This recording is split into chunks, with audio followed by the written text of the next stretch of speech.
Vamos a iniciar entonces con la segunda ponencia del día del bloque 3. Ahora nos acompaña el ingeniero Valentín Noves desde Argentina, de la empresa Enworks, que nos va a traer en esta oportunidad la ponencia El estado actual de la inteligencia artificial en la construcción. Ya vamos a poder conversar con el ingeniero, al cual le agradecemos mucho su disposición a apoyarnos, y pues los dejo con el ingeniero Valentín. Bueno, primero aclarar que soy arquitecto, no ingeniero, pero por las dudas hago la aclaración. No hay ningún problema, no hay ningún problema. Bueno, el eje temático seleccionado es innovación en los procesos de la construcción. Como comentaban, acá, yo soy arquitecto, trabajo en ENG Works. Trabajo por un lado como BIM Manager en Las Vegas, en un casino llamado Resorts World, que tiene aproximadamente metros cuadrados.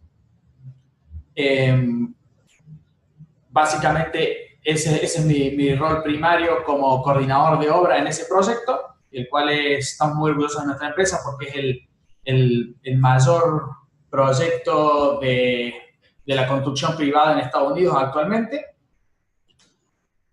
A ver, vamos a mover, porque estoy diciendo la aplicación que mueva.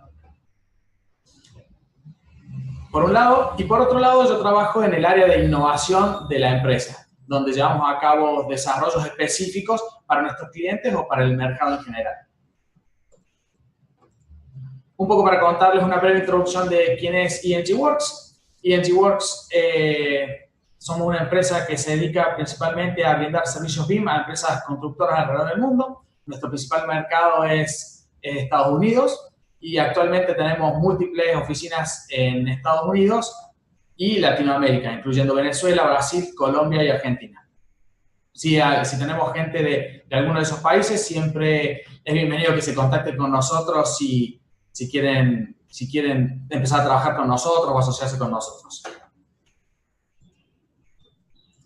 Actualmente ya llevamos más de 15 años en el mercado, tenemos más de 140 profesionales BIM en la sumatoria de todas nuestras oficinas y hemos completado más de 1.300 proyectos BIM. Ahora sí comenzamos. Rafael, no sé si estás por ahí.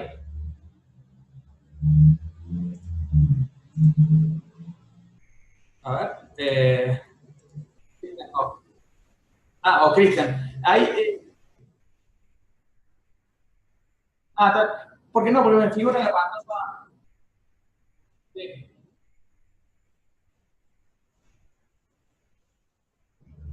A ver, lo vamos a sacar para que no sea tan molesto. Bueno, a ver ahí si estando mencionado. No, sigue estando. ¿No? A ver.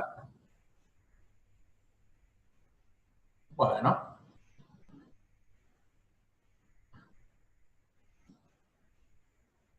No, solamente uno en este momento.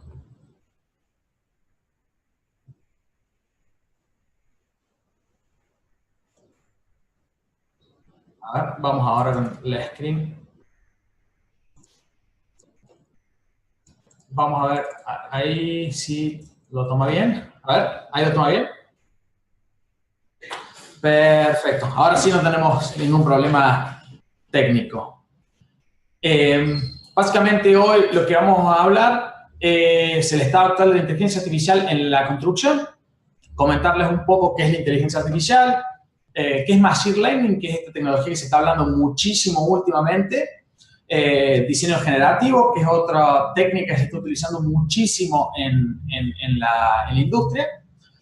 Hablar de cómo utilizar frameworks externos para aplicar a nuestros proyectos. Vamos a hablar un poco también de algoritmos genéticos, que es algo que se utiliza mucho también en la industria, y las diferencias de Refinery y Galápagos, que son los dos principales referentes que hoy se están utilizando en el mundo BIM. Primero, ¿qué es la inteligencia artificial? Por ahí, cuando escuchamos inteligencia artificial, uno no siempre nos viene a la mente como que es otro mundo, como que las máquinas van a tomar el control de la Tierra, y realmente estamos extremadamente lejos de eso. Inclusive, Lo que hoy llamamos inteligencia artificial viene desde 1956. O sea, es una tecnología viejísima, viejísima, viejísima. No es algo que se ha inventado recientemente y que, si bien los avances han sido muchos en los últimos 10 años, es una tecnología sumamente antigua. Inclusive, inteligencia artificial es, como esta persona lo define, que es John McCarthy, que fue el creador de este concepto, él lo define como que la ciencia ingenua de hacer las máquinas inteligentes, donde básicamente es, cada vez que una máquina imita a un ser humano, eso es machine learning. Entonces, inteligencia artificial. Entonces, digamos, puede ser de una cosa muy minúscula y muy como un brazo robótico que lo único que sepa hacer es agarrar un elemento, hasta un auto inteligente.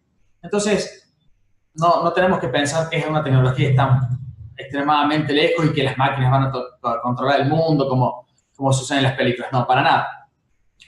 La primera pregunta que se viene a la mente es, ¿por qué recién ahora, y si es algo tan viejo, por qué la inteligencia artificial recién ahora la estamos empezando a utilizar nosotros? ¿Qué es lo que sucedió? Esto es debido a la paradoja de Michael Polanyi. Michael Polanyi lo que decía es, sabemos más de lo que podemos decir.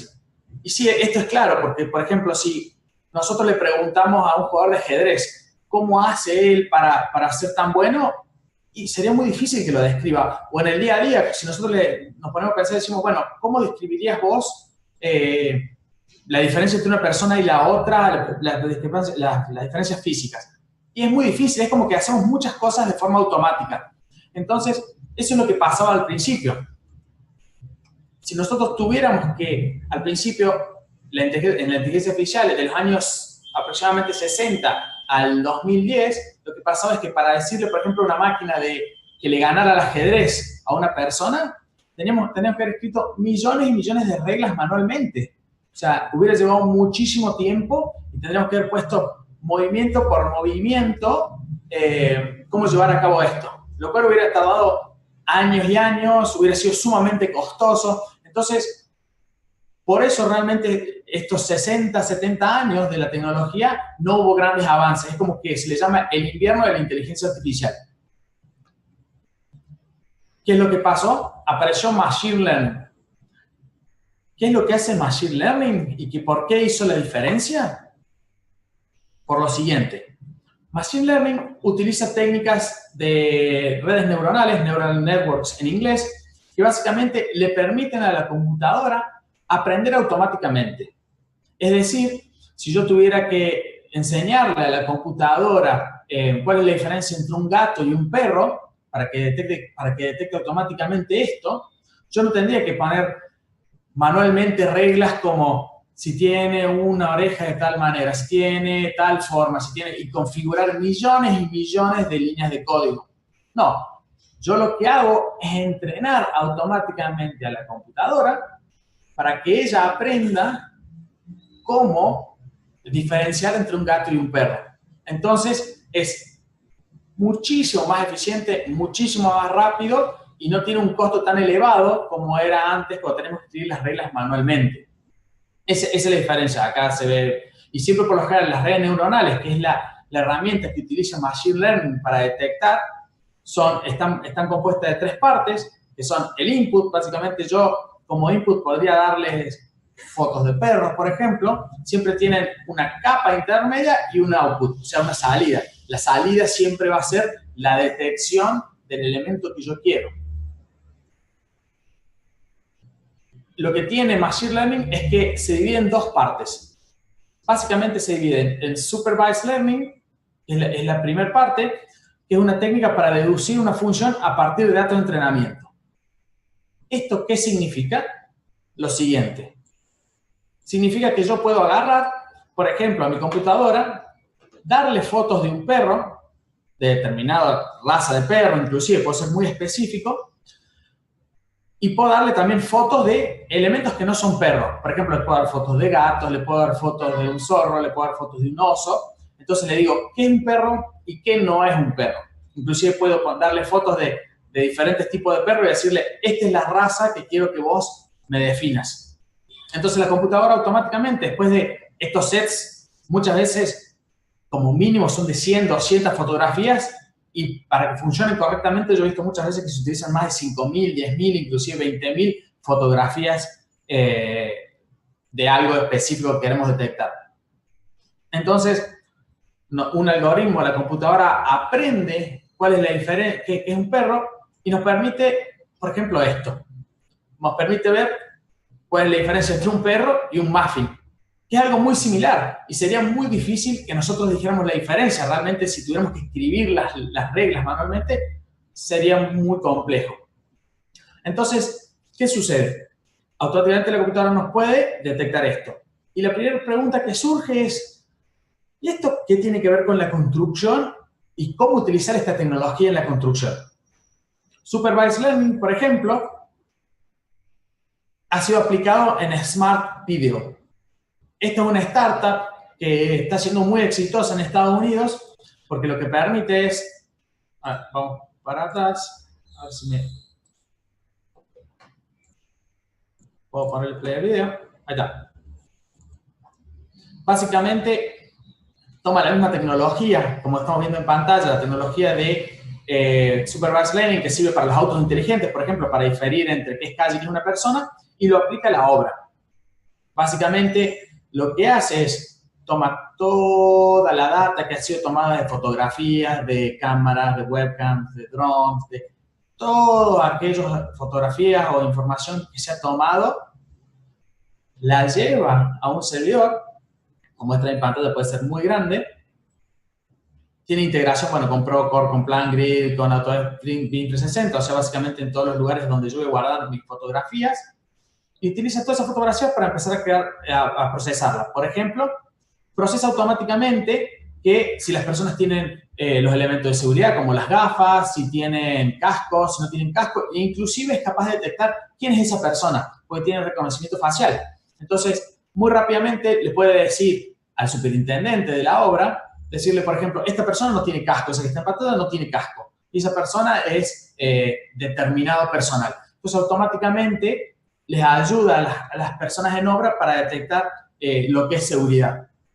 Ellos han comenzado por eso y van a seguir con diferentes elementos, como por ejemplo, si queremos saber si ha llegado cierta cantidad de material a la obra o no. Todo eso en el futuro va a poder ser detectado automáticamente con una cámara.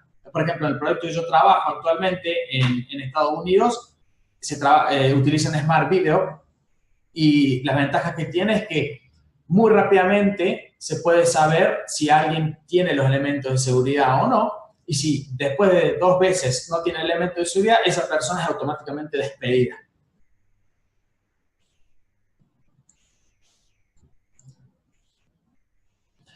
Otro ejemplo de empresas que están trabajando con esta tecnología es ClearEdge.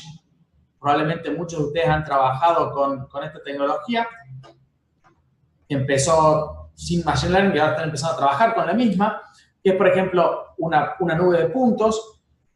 Este software se llama Edgewise y es para Revit. Lo que nos permite es nosotros seleccionar elementos y los convierte automáticamente a cañerías o ductos dentro de Revit, sin que yo tenga que modelarlo manualmente.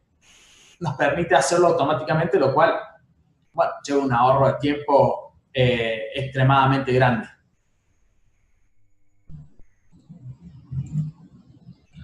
La segunda técnica que tiene Machine Learning es Reinforcement Learning.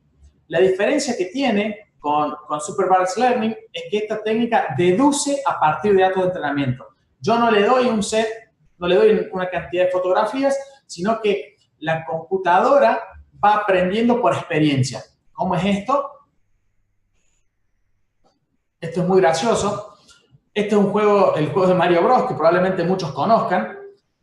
Y el que está jugando esto es una computadora, no es un usuario. Es una computadora que la han entrenado luego de muchísimas iteraciones para que pueda terminar un nivel sobreviviendo. Básicamente, parece algo sencillo, pero todo lo que está por detrás de ese entrenamiento no lo es tanto. Ahora si lo vemos, vamos a pasar un poquito más adelante, volviendo para atrás, volviendo desde el principio, lo que podemos ver, ahí vemos la red neuronal que yo les hablaba. Ahí se ven, ahí, por ejemplo, van a ver que, por ejemplo, del lado izquierdo, esos cuadrados blancos, básicamente la computadora sabe que puede pisar sobre esos cuadrados blancos, y los cuadrados negros, que son estos bichos, son los elementos que la computadora sabe que no puede tocar o tiene que tocar por arriba para matarlos.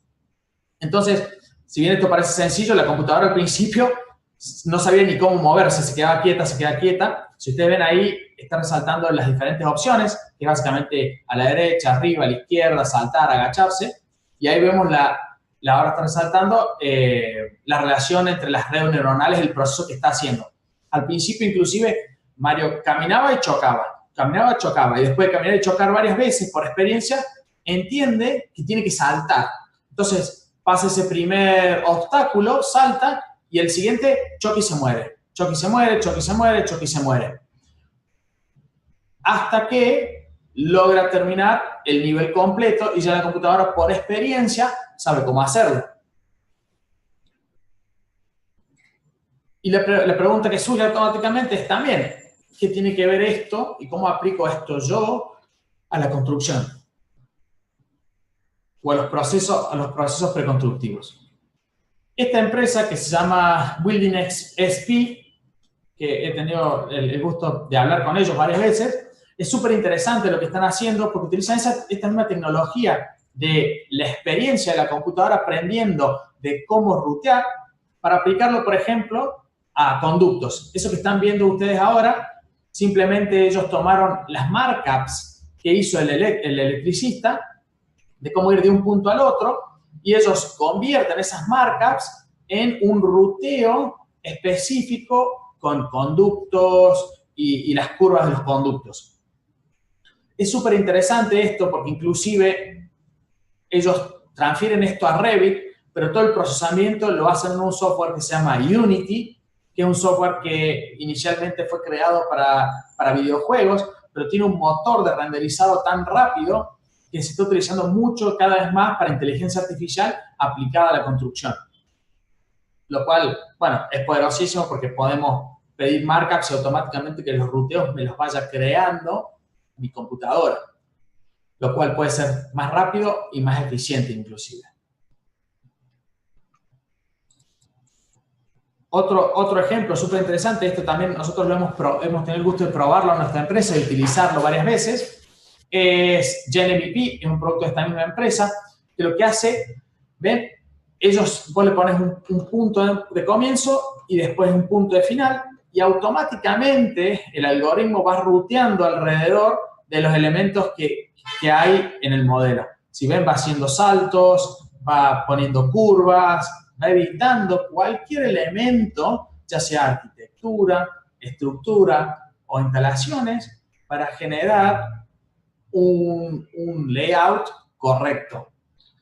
Si bien, honestamente, no estamos en el punto de que uno aprieta un botón y todo se modela automáticamente, sino que aún necesitamos darle mucho feedback a la computadora para que sepa por dónde ir y cómo ir y qué tipo de elementos utilizar. Si bien no estamos ahí aún, nos estamos acercando mucho. Y hoy ya no es un modelador solo, sino que se está convirtiendo cada vez más en una combinación de modelador y máquina al mismo tiempo. Es una combinación entre los dos para llevar a cabo un modelado BIM. Siguiente. Eso es Machine Learning. Ahora lo que vamos a ver es cómo se utiliza la tecnología, por ejemplo, de Machine Learning en casos específicos. En este caso es diseño generativo, el cual por ahora es donde más se están viendo los beneficios en la industria. Todavía en lo que es modelado, en lo que es cálculo de ingeniería y todo eso, se han dado grandes avances, pero hoy en día donde más se están viendo, donde más, por lo menos más inversión se está poniendo, es en la parte de diseño. El diseño generativo, ¿qué es? Es un proceso de búsqueda de formas que puede imitar el enfoque evolutivo de la naturaleza para el diseño. Es decir, va iterando, va varias veces probando con diferentes opciones hasta llegar a la opción óptima. Todo eso enmarcado en diferentes parámetros que nosotros le vamos a brindar a la computadora. No es que va a hacer lo que quiere, sino que nosotros le vamos a poner diferentes límites, por así decirlo. Un ejemplo es esto. Esto lo mostraron el año pasado en la Autodesk University, donde ellos querían, vos querés tener una silla que soporte determinada cantidad de peso, que tenga tanta cantidad de material y tanto costo, y simplemente con eso se le da al algoritmo para que empiece a crear diferentes opciones que yo después voy a tener que seleccionar. No es que nos va a decir, esta es la mejor opción, sino que capaz que nos va a decir, esta es la opción más barata, esta es la que más peso soporta, y yo voy a elegir cuál es la que más me conviene. Esto, por ahí, para una silla parece algo sumamente sencillo y algo que, digamos, trae beneficios, pero no parece una cosa de otro mundo. Si lo aplicamos a la construcción, como es el caso de las oficinas que tiene Autodesk en Toronto, ellos cuando terminaron las oficinas en Toronto fue súper inteligente, súper interesante porque lo que hicieron es, tomaron a todos los empleados que ellos tenían y empezaron a crear un algoritmo generativo en base a determinados datos. Por ejemplo, la iluminación solar, como vemos en el punto 1, la distracción, por ejemplo, si estaba cerca del área de cocina o no, o de la entrada, que son puntos focales de distracción, las visuales hacia el exterior, las preferencias que tenían los empleados para estar uno cerca del otro, cada uno pudo poner, decir, bueno, yo quiero estar cerca de esta persona con la que me gusta trabajar o con aquella, la circulación, básicamente, qué es lo que me queda más cerca a mí, porque yo trabajo con mi jefe, entonces, bueno, necesito estar más cerca de él. Los diferentes tipos de estilos de trabajo, si me gusta trabajar en oficina, me gusta trabajar en un lugar abierto, me gusta trabajar solo, con gente, el sonido, e inclusive, bueno, la densidad para mantener más o menos una densidad promedio en toda la oficina. Acá es como, hace el mismo planteo, donde también hace un estudio de las visuales, como les decía yo, la proximidad, y un algoritmo les tira una cantidad inmensa de opciones, donde ellos después pueden filtrar y decir, bueno, esta opción es la más ideal porque tal vez tiene un punto medio de todo lo que quiero, o decir, bueno, esta tal vez tiene un poco mejores de visuales, y tiene un poco más de ruido, pero bueno, prefiero priorizar eso. Básicamente, acá es donde vemos la combinación que yo les decía de máquina y hombre, donde decimos, no es que la computadora te hace tu diseño automáticamente, sino aún hoy es como que necesitamos la interacción de la persona diciendo, esto es lo que yo prefiero, más allá de la interacción para setear los límites de este algoritmo, ¿no? Después, además, bueno, esta fue la evaluación casi final, y llegan básicamente a la evaluación final de cuál es la opción que ellos seleccionaron. Y esto realmente es súper interesante. Inclusive, este año en la Autodesk University, en la exposición que se hace en Las Vegas, todos los lugares donde se exponía se hicieron con diseño generativo en relación a la mejora de cómo se tenía que mover la gente y los puestos de comida. Entonces, ya es algo que se está utilizando y ya es una herramienta que está en el mercado y que cualquiera de nosotros puede utilizar. Eso es lo bueno. Ahora, nosotros hemos visto cuál es la tecnología que se utiliza y quiénes la están utilizando en el mercado. Pero si nosotros queremos empezar a utilizarla, ahí cambia un poco el tema y tenemos diferentes opciones para utilizar AI, que son las que quiero mostrarles. Por un lado, tenemos External Frameworks. ¿Qué es esto? Son empresas como Google, que creó TensorFlow, como Microsoft, que creó Cognitive Toolkit, como Amazon, que también tiene su opción de AI. ¿Y qué es lo que hacen? Ellos nos brindan una librería que básicamente está bastante bien empaquetada y lo que nos permite a nosotros es tomar un input de información, procesarla y que nos dé un output.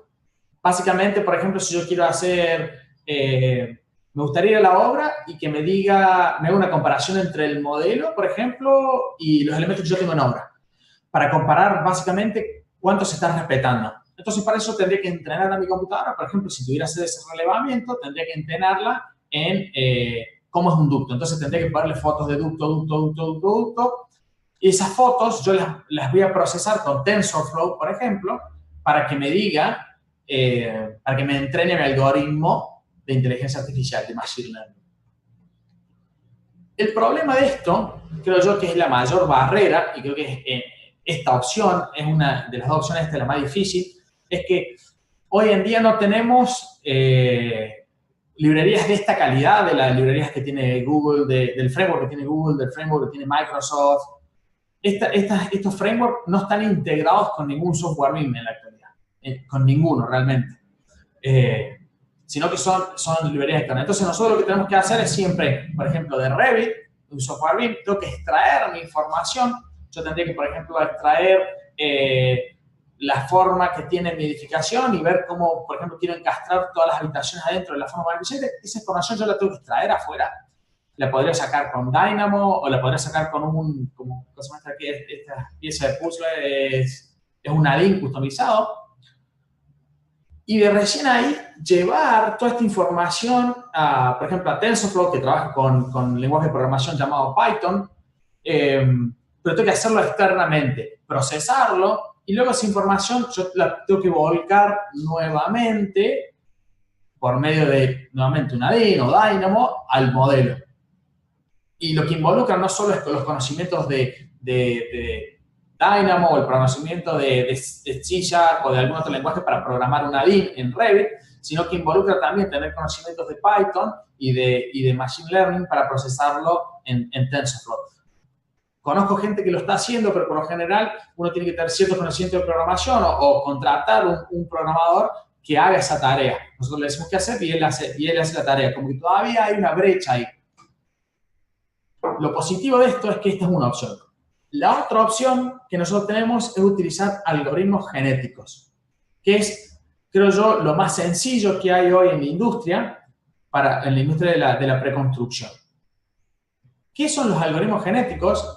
Estos son algoritmos que están basados en la evolución. Es otra rama de la inteligencia artificial, que es mucho más antigua que Machine Learning. Los algoritmos genéticos, como para que ustedes sepan, se crearon por el año 70 más o menos, entonces tienen como muchos años y realmente no han tenido una gran evolución. Básicamente lo que hacen es hacer una evolución a una población de individuos sometiénlos a acciones aleatorias semejantes a las que pasan en la evolución, digamos. O sea, como contaba Darwin, de los animales que de isla a isla evolucionaban porque estaban expuestos a diferentes tipos de ambientes climáticos. Básicamente, no este tipo de evolución, sino esto. Digamos nosotros que tenemos múltiples opciones. Yo quiero saber, por ejemplo, cuál es el valor que mejor se va a adaptar en un terreno, por ejemplo. Entonces, ¿qué es lo que yo hago? Cada uno de estos puntos que ustedes ven ahí es una cadena de bits, básicamente es un valor, como estas cadenas de bits que estamos viendo acá arriba, cada uno de estos representa un valor. Y básicamente la forma en que los algoritmos genéticos trabajan es, primero, toman todos esos valores, los pasan a través de una función de aptitud que dice esto es más apto, esto es menos apto, esto podría ser un valor más ideal, esto no, porque tengamos en cuenta que los algoritmos, ya lo vamos a ver más adelante con ejemplos concretos, pero un algoritmo genético nunca nos va a decir esta es tu opción ideal, ¿no? O sea, nunca nos va a decir esta es la opción. No, siempre tiene opciones aproximadas, que pueden ser aproximadas en el 99,999%, pero siempre son aproximadas. Nunca hay una opción que es perfecta. Eso no existe. Es ahí donde nuevamente entra la combinación persona-máquina. Entonces, luego de decir, bueno, de todos estos valores, quiero saber yo cuáles son. El algoritmo genético lo que hace es los menores, los valores que son más descartables, como por ejemplo el 10%, 13%, los empieza a descartar. ¿Ven? Entonces tenemos menos valores actualmente. El siguiente paso que hace es el cruce y la mutación. Toma esos valores y los mezcla, los combina entre ellos, como que corta un valor de un lado, corta otro valor de otro lado, o los muta, les cambia un solo dígito para tener valores similares, podríamos decirse, como vemos en la anterior, la dispersión que tenemos es mucho menor a la dispersión en este gráfico, creamos más valores. Esto lo hace el algoritmo, porque si no hiciera ese cruce de mutación, el algoritmo se podría atascar y podría crear una solución que sea muy poco eficiente. Entonces, este cruce y mutación genera más valores, pero que son mucho más específicos, están mucho más cerca de la solución que yo la que deseo. Y nuevamente, el algoritmo lo que hace es, de vuelta, los procesa por esta función de aptitud y achica aún más el número de valores. Esto es una iteración. Los algoritmos genéticos hacen muchas iteraciones. Yo ese número de iteraciones lo puedo, como usuario puedo decir, tanto número de iteraciones para que no se me vaya en el tiempo y decir que el computador esté procesando, no sé, 5 días, que sería una locura, ¿no? Para tener el tamaño ideal de una viga o el flujo correcto de aire o lo que sea, 5 días es mucho. ¿Cuáles son los pros y los contras de estos algoritmos genéticos? Los pros es que realmente son muy flexibles, como ahora vamos a ver ejemplos concretos de cómo se utilizan y cuáles son las herramientas que se están utilizando en el mercado. Y el otro pro es que se puede ver su progreso en tiempo real. No es que yo puedo correr y tengo que volver al final. No, para nada. El beneficio que tiene es que yo puedo correrlo y lo corto al medio para que me dé una solución que yo digo, va por ahí la solución, o digo, no me gusta cómo está quedando este edificio, cómo está, por ejemplo, generando adentro del mismo la dispersión de habitación y quiero ponerle otro margen o cambiarle algún valor, lo puedo hacer en el medio. Los contras es que son muy lentos, como decía, es una tecnología que viene hace mucho tiempo y no ha tenido grandes progresos, entonces para llevar a cabo por ahí soluciones muy complejas tarda demasiado tiempo. Realmente es algo que, como trabaja, digamos, casi por fuerza bruta, podemos decirlo, tarda demasiado tiempo. Y lo otro que tienen es que no garantiza una solución. No es que como yo le decía antes, no va a llegar a la solución ideal, sino que nos da soluciones aproximadas. Entonces, siempre tiene que estar el usuario de por medio allí. Ahora, queremos ir a lo concreto. Los algoritmos genéticos son utilizados hoy en día mayormente por dos soluciones que están disponibles en la industria. Por un lado, tenemos Refinery, que es una solución muy reciente que está basada en un proyecto anterior de Autodesk, y por otro lado tenemos Galápagos, que es una solución que ya tiene muchos años y trabaja con Grasshopper, que es una BIM que trabaja con Rhino. Empezando con Galápagos, que es esta solución más antigua, por así decirlo, lo bueno que tiene es que, por ejemplo, acá estamos viendo, este es un algoritmo en el tiempo de cómo procesó una tarea, y acá estamos viendo la dispersión que yo les comentaba antes, y las cruces son los elementos, los valores que va eliminando. Y por ejemplo, acá van a ver el Galápagos en acción. Esto es Rhino. Esto es Grasshopper, y esto que ven acá, esta ventana, es Galápagos. Y básicamente es una planta, una edificación, donde lo que se intenta saber es cuál es el diseño ideal de habitaciones, de unidades dentro del mismo. Yo, obviamente, los márgenes que le puedo poner es, por ejemplo, que tenga un tamaño mínimo, es decir, que los departamentos tengan un tamaño mínimo y máximo también le podría poner, dependiendo del tipo de si es de una habitación, 2 habitaciones, 3 habitaciones. Eso es una opción, uno de los parámetros que le puedo poner como límite. El otro parámetro que le puedo poner como límite es que me llegue al valor ideal. Es decir, la combinación ideal entre cuánto me sale a mí construirlo y cuánto es el valor de venta ideal para esto. Ahora, yo a ese valor de venta ideal le podría poner parámetros en el medio, por ejemplo, la zona donde está ubicado, por ejemplo, la orientación y todos esos valores que inciden en el precio. Entonces, en base a eso, mi algoritmo empieza a trabajar y me puede crear la dispersión ideal. Si ustedes ven cómo está trabajando esto en este momento, van a ver que al principio tenía una configuración y al final termina teniendo otra, y como que ya al final casi que queda como clavado en una solución. Los algoritmos genéticos uno los puede poner indefinidamente procesando, pero llega un punto que es tan fina la diferencia entre uno y otro, que casi no cambia, que el algoritmo se corta. Por lo general sucede eso. Yo para generar otras soluciones tendré que empezar a cambiarle factores como el precio o los elementos que son mi límite para poder correrlo de vuelta y que me dé una solución diferente a la que me está dando, donde se está, como ven ahora, donde acá al final, que es cuando ya terminó con el grueso y la dispersión es mucho menor, me empieza a dar básicamente casi la misma solución, casi que no cambia. Se crean como dos puntas, que probablemente estas dos dispersiones es cuando se crea un departamento acá al medio o de la otra opción. Se crean esas dos diferentes, digamos, conjunto de dispersiones de opciones. Entonces, lo bueno de esta opción es que es bastante sencillo de utilizar y está hace 10 años en el mercado, no es nada nuevo, entonces es algo que se puede comenzar a utilizar. Yo inclusive lo he visto mucha gente utilizándolo en estructuras para saber cuál es la estructura ideal o con el menos cantidad de material, por ejemplo. Y por otro lado tenemos la opción que nos provee Autodesk. Ellos básicamente tomaron un proyecto anterior que se llamaba Fractal, medio que lo reciclaron y lo llamaron Refinery ahora. Y funciona muy parecido a Galápagos. La diferencia es que funciona sobre Dynamo, que es el motor de programación visual que tiene Revit. Funciona sobre el mismo.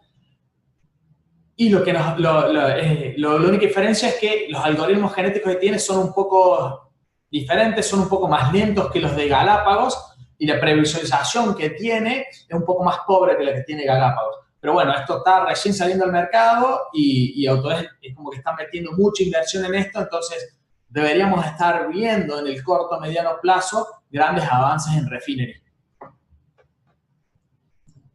Acá, por ejemplo, esto es un ejemplo de Refinery en acción, donde se está trabajando en Dynamo y se genera una estructura en una edificación. Ahí estamos viendo todos los parámetros que componen esta estructura. Lo tenemos inclusive, bueno, el puntaje de deformación de nuestra estructura, y lo que queremos lograr es la estructura que tenga menos material y menos deformación, es decir, la que sea más estable estructuralmente. Entonces, ahí abren Refinery. Refinery se abre desde Dynamo, porque se va a procesar la información que está en Dynamo. Y todas esas opciones que ustedes ven ahí representan nodos que están acá en la pantalla de fondo. Eso es lo que hace Refinery. Toma valores de nodos y automáticamente nos los hace aparecer aquí. Entonces yo puedo gestionar esos valores desde aquí. La población y la generación son esto que yo les hablaba a ustedes. De cuánto más quiero que esté mi algoritmo corriendo, cuánto más proceso va a tener que tardar para poder correr. Esto va a depender de cuánto más compleja o más simple sea la solución. Acá podemos ver la comparación. Este es el gráfico de dispersión de las soluciones que tiene Refinery y cómo abajo nos aparecen las diferentes opciones que tenemos de estructuras. No necesariamente la estructura que sea más eficiente, digamos, desde el punto de vista estructural, va a ser la más barata o la más estética, por ejemplo. Entonces, es ahí donde nosotros tenemos que encauzar nuestro algoritmo para obtener la solución que nosotros deseamos. Ahí, como ven, arriba tienen los diferentes valores. Cada una de estos que estamos viendo en pantalla son las diferentes opciones. Y, por ejemplo, acá está el área, acá está el puntaje de deformación, acá está la cantidad de material. Entonces, yo puedo ver la combinación y decir, bueno, tal vez no me importa tanto la deformación, pero sí me importa que sea la más económica, por ejemplo, o me importa la cantidad de área que está tomando este algoritmo.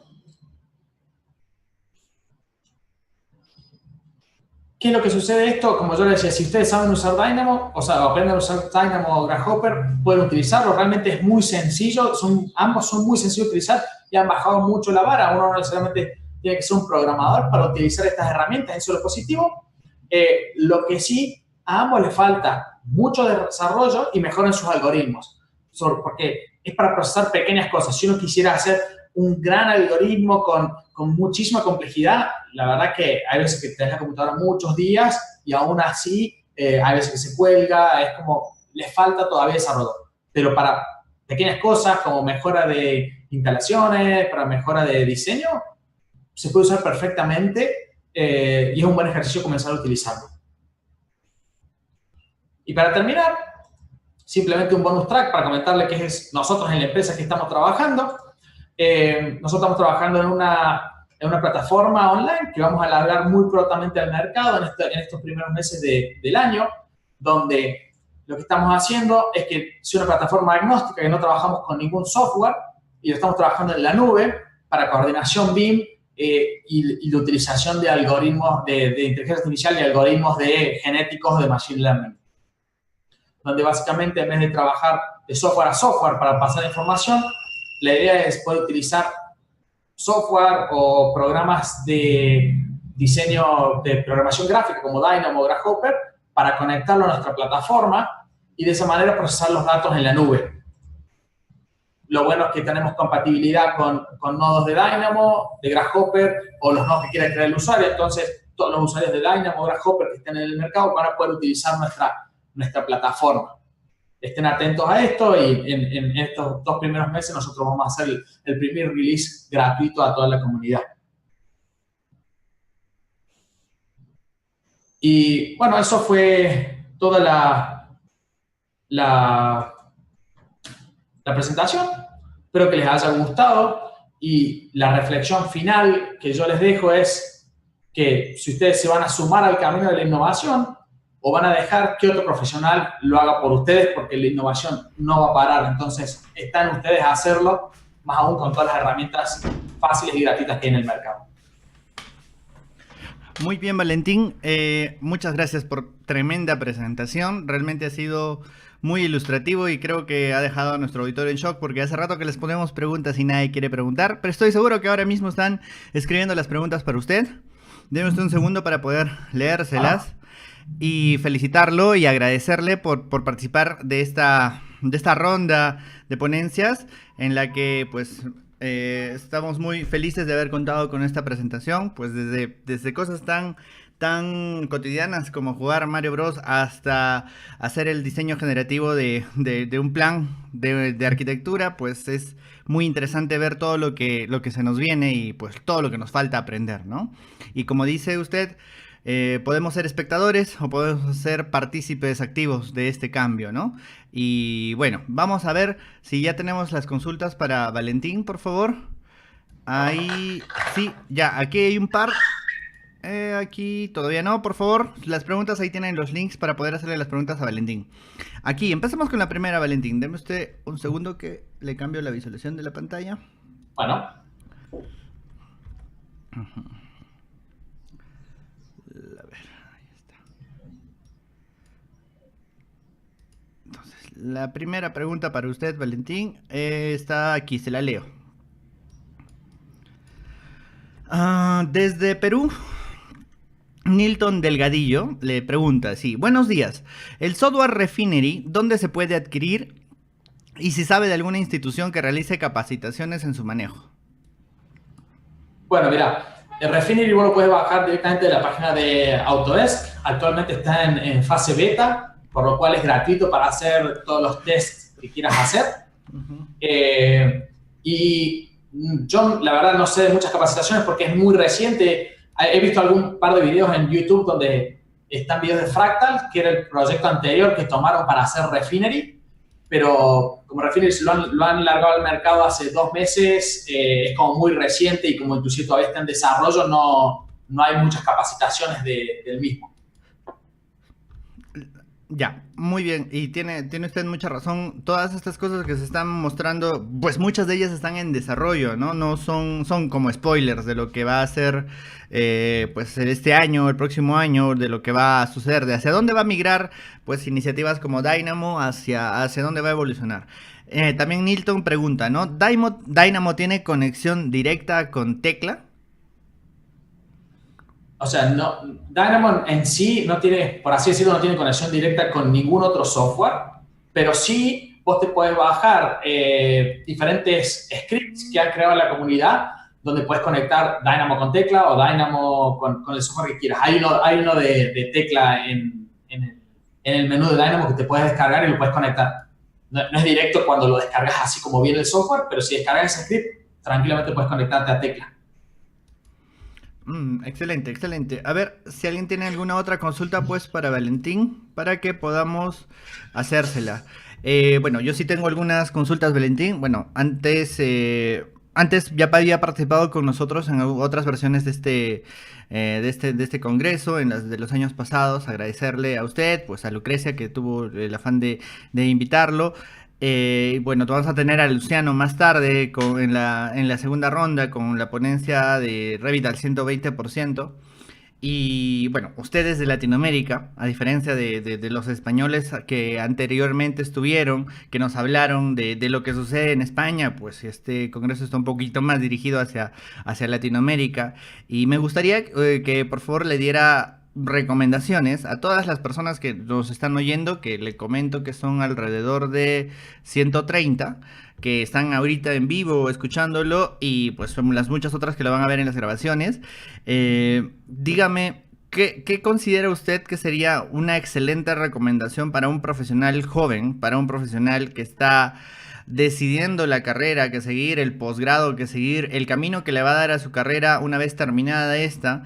De qué nos espera en los siguientes años, o bueno, qué nos espera ahora en las exigencias de este cambio, de esta transición, de esta convergencia que menciona usted. Está bien.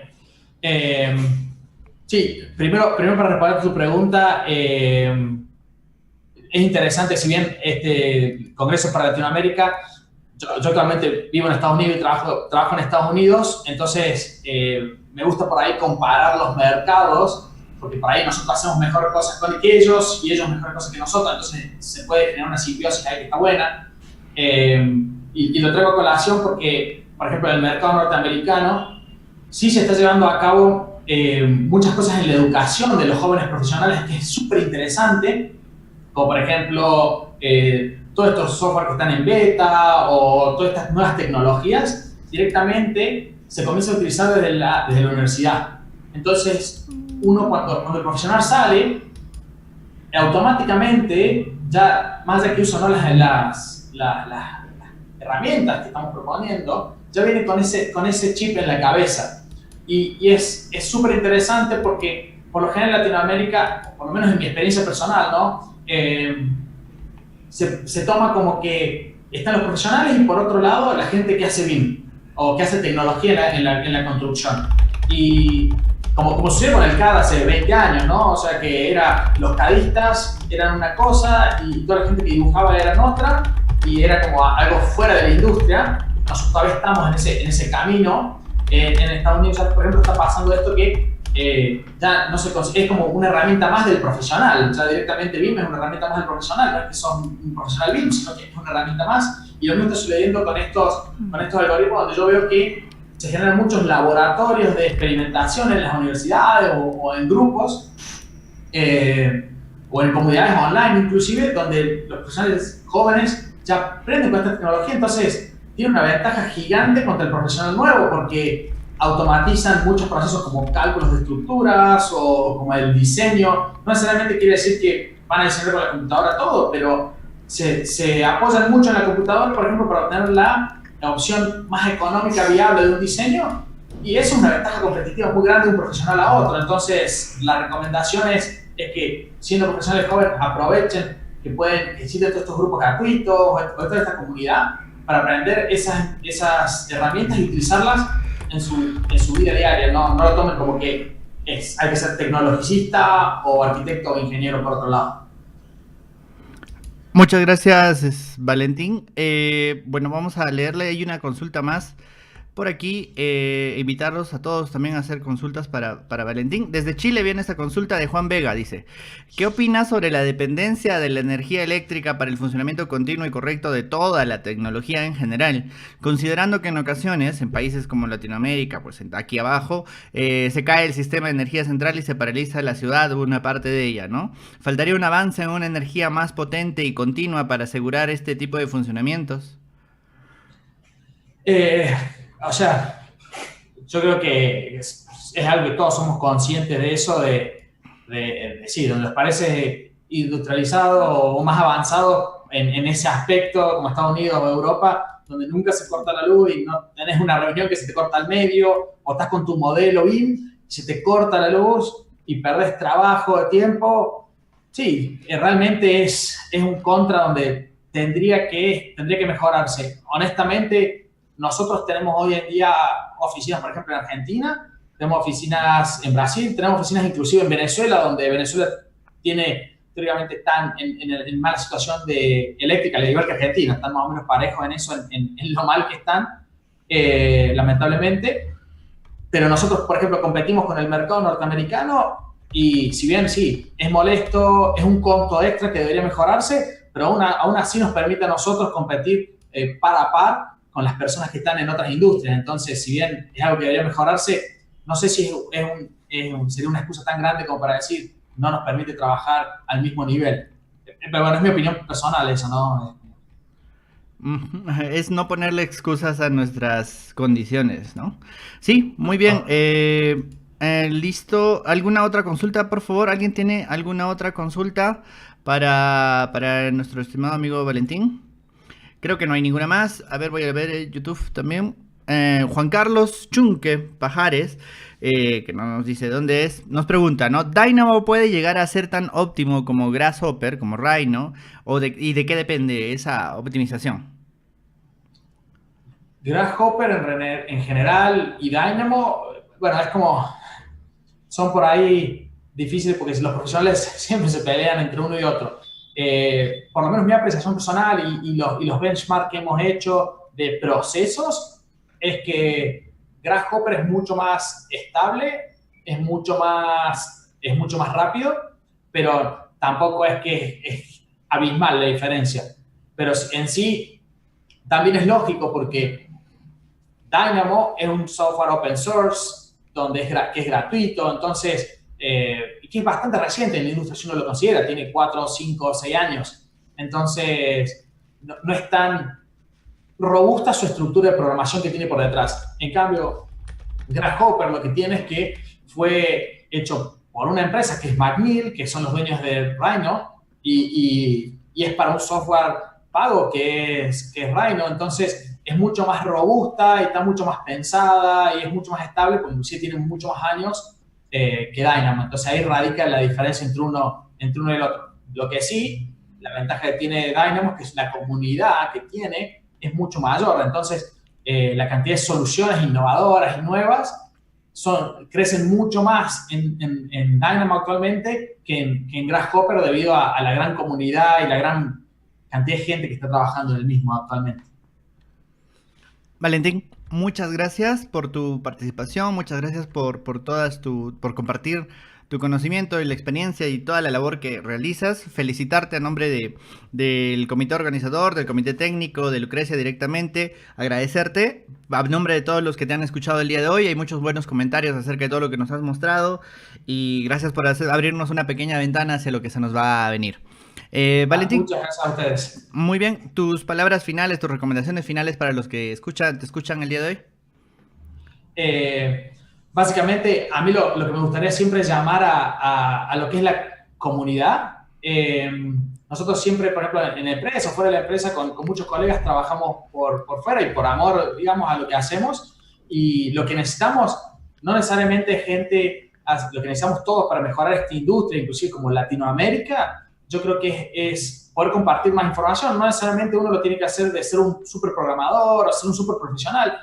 Muchas veces lo que se necesita es ser un estudiante que ponga la idea o ser un estudiante que pruebe el software para que pueda llevarse a cabo. Entonces, mi llamado es a eso, a animarse, a involucrarse en la comunidad y brindar información sin ánimo de siempre querer sacar un rédito del mismo, porque si mejoramos como comunidad vamos a mejorar todos, inclusive el rédito profesionalmente o personalmente. Entonces eso es mi pedido y llamado a la comunidad y a acercarse y crear contactos entre todos. Y eso es lo que estamos haciendo en este congreso. Muchas gracias, Valentín, y hasta la próxima oportunidad. No se olvide que a las 6 de la tarde, hora de Perú, 6:20, tenemos la rueda final de preguntas, donde va a estar Lucrecia, Roberto, David, Oscar de ayer, y por favor lo invitamos a participar para que también pueda usted responder algunas de las preguntas generales que vamos a hacer. Igual voy a invitar a todos los ponentes del día de hoy. Gracias, Valentín, y hasta una nueva oportunidad. Perfecto, muchas gracias a ustedes. Hasta luego. Hasta luego.